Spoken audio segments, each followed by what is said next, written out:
வந்ததென்ன வான்மதி கைவளையல் ஓசையிலும் தேன்மொழி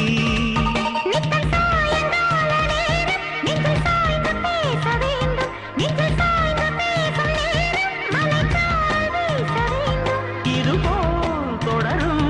இந்த காதல் கதை காலம் உள்ள காலம் வரை